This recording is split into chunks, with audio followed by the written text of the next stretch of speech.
lives going missing annually, and I want you to take action. I want you to not ever stop thinking or speaking about the genocide that is happening here in Canada, the genocide that actual corporation of Canada won't admit.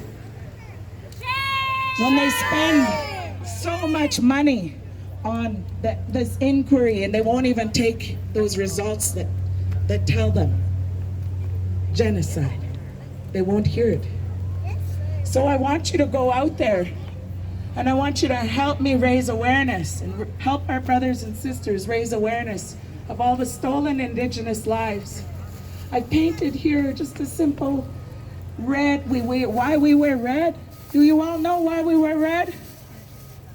Those thousands of lives that I talk about go missing annually. How many of us, children from the Canada's child apprehension? How about, well, of course, we all know residential schools already wiped out so many of our peoples. But right now, the numbers of our children in care are higher than triple the residential era. So I want you to hold Canada accountable and shame them.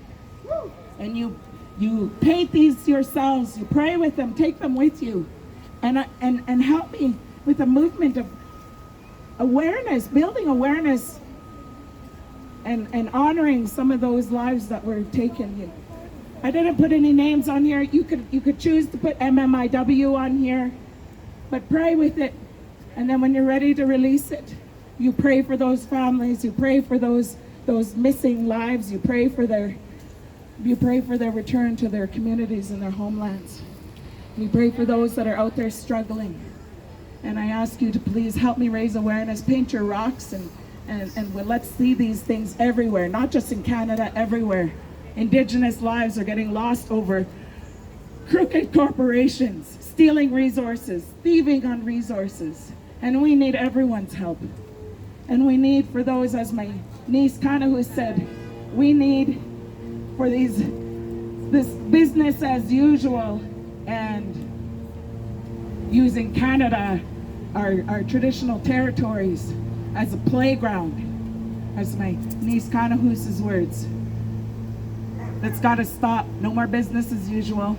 No more using our territories as playgrounds.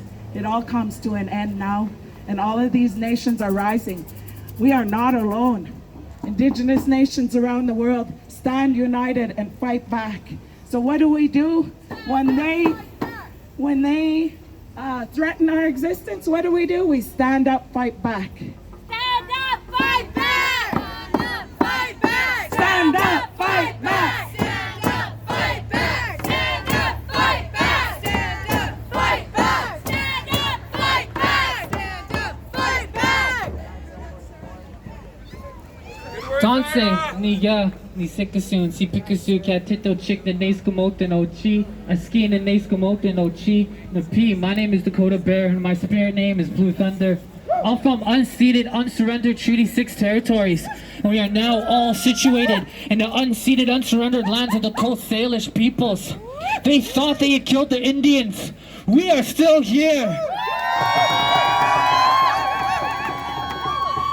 Within the Indian Act, they put us on 0.2% of our lands. They'd like to think that's all we're in ownership of. It's a lie. This crown title where these buildings are built upon is built upon the doctrine of discovery. Over and over and over again, the United Nations has declared that is not going to hold up in court. Indigenous nations all across these lands are resisting. Tiny Host warriors, this is the 6th tiny host that is going on the front of the pipeline's path. Trans Mountain Pipeline. They approved this pipeline a few days ago. The people can assure you, it will not be built.